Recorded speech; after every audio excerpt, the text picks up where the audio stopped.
Guys, a story about the first time I left the country. I was in graduate school in Kentucky at the University of Louisville, and we was doing this play called School Play. And my professor, the director, was like, yeah, the play has a nice buzz, we're gonna get picked up, and we're gonna travel with the show, you guys are gonna leave the country. I was like, yeah, hell yeah. I was like, where we going? He's like, Russia. I was like, not my first choice, but let's go. So we're getting ready to go to Russia, and I'm like, yeah, if we're going to Russia, I gotta do some research, I gotta figure out the people of Russia, I gotta know the culture so I'm cool, I gotta know my background about Russia so I can fit into everything, I gotta make sure everything's cool, so I watched Rocky IV. For those who don't know, Rocky IV is the movie when Sylvester Stallone fought the Russian, and Apollo Creed died. I'm still tripping because the black man died, but the white man saved the United States. And in retrospect, they didn't even shoot Rocky IV in Russia. So my research was all gone. So now it's time to fly. And I'm gonna be honest with you. I'm scared of flying. I said it. There, it's done. But for some kind of way, our tickets got bumped up to first class. Now when you get bumped up to first class, that fear of flying goes out of the window. Ain't everybody nothing? Because like my first class seat was like a couch. I was comfortable. I was just ordering drinks I couldn't even pronounce. She was like, you want the yum yum yum? I was like, girl, bring me two. Hey, sir, would you want to eat the yum yum? Yeah, with ketchup. And I didn't even know my stewardess name. Yonder Sky, whatever. You know, you cute. Bring me something. And they thought I was a rapper, which made my experience better. I wasn't just an average black man trying first. They thought I was a rapper, so they treated me a little better. I got a pillow and some headphones. But anyway, we land in Russia. I meet about 20 people named Sasha, which was easy for me because I'm bad at remembering names. And everything was cool. They were showing us around. And then they put us in like a white van. And I remember touchdown in Russia thinking like, damn, it's going to be cold because I had watched Rocky IV. But I was over there during the summer and it was hot. And I had like a sweater, so I lost like 5 pounds the time I got off the plane. Because I was a lot bigger then. But I'll get to that later. And we're just walking through Russia, and we come to the festival. The festival is at this like old theater that kind of looks like a church. So we get out of the van, and I'm like 320 pounds with the Jim Brown militant fro, kind of like a fat Luther Vandross thing going. And I kind of walk with lead in my belly. I had on like some cutoff jeans and some flip-flops, and my feet was ashy, don't judge me. I'm just walking through, getting off the van, and then like all of these little Russian white girls, these dancers, they come rush me, and they start to do a dance around me. I was like, oh shit, what's going on? Like, is this a part of the culture? I don't want to be rude.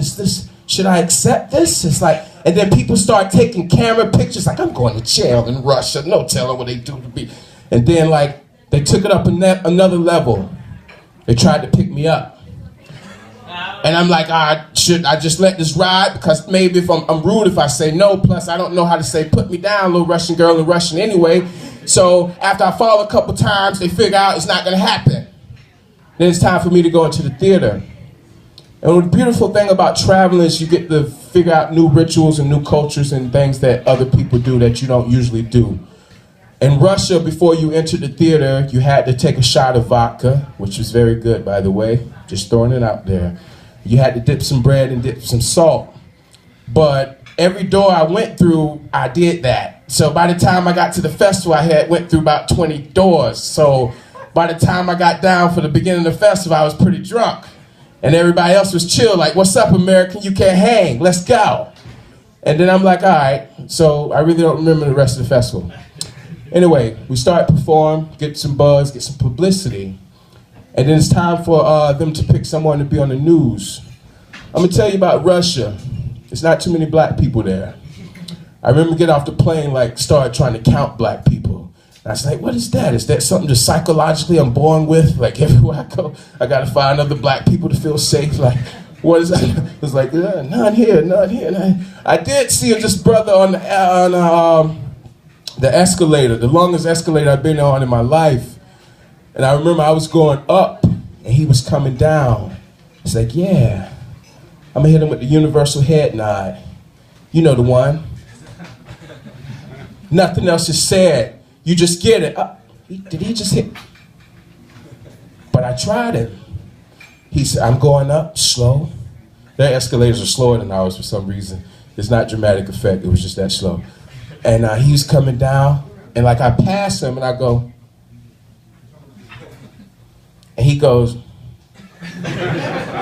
he looks at me like something's wrong with my neck. So I was like, yeah, the universal head nod, nah, that's not real, this doesn't work. Anyway, I digress. So, we get on the news, and I got a translator with me, Tom, but he has to go help somebody else, and they're trying to put some makeup on me for the news. So I got this little Russian makeup artist, and there's not many black people there. She doesn't really know what to do with my skin. I get it. And she's asking me questions in Russian, but I don't really know what to tell her. And it's like some kind of way she uses Spanish. And a light bulb goes off in my head. Sí. Hablo español mucho poco. So we start communicating through Spanish to figure out that, hey, I'm a black guy and I need a little darker shade of makeup and just a little powder. Don't touch the hair because the afro doesn't move. Once that was silent, it was cool. I even gave her £1 and it just kind of blew her mind. She was like, yeah, whatever. So now it's time for us to get on the news. Tom, the translator's there. It was a weird period in my life, so I was like on my real intellectual, I like to talk a lot tip. And I was like, yeah, they get to interview me and ask me questions. I'm gonna drop some knowledge, son. So his first question, yum, yum, yum, yum, yum, yum. And then Tom translates. So Robert, how does it feel to be over here in Russia as an American doing theater, the craft that you love? I'm like, great question. It feels good. I mean, for me, it humbles me. It's a humbling experience to come over here and do my craft and share what I studied with the people of Russia. And I think it's a beautiful moment in time for Russia and the United States to come together. It's like Rocky Balboa said, if I could change and you could change, then we all can change. And just me coming from where I come from, then I'm like blah, blah, blah, blah, blah, blah, blah, blah, blah. I keep talking and I finish. Now it's time for Tom to translate. He goes, yum, yum, yum, yum. And that was it. It's like, man, I just gave you like 4 or 5 paragraphs. And you translated that with 1 sentence. Anyway, the guy's eyes got water. They started to clap. I liked it. It was cool. That was the end of the interview. And after that, I kind of got the chance to, party and do more shows and hang out with the people of Russia. It was funny because that picture of those Russian dancers dancing around me ended up in the Russian paper. So it's like, I don't know, that wasn't me. But it's like, yeah, it had to be me. I'm the only black man in Russia right now, except for the brother who wouldn't acknowledge me on the escalator. It's okay, it happens. But anyway, it was a humbling experience. So in retrospect, it was a great opportunity because I feel like sometimes you have to travel in order to know where you came from.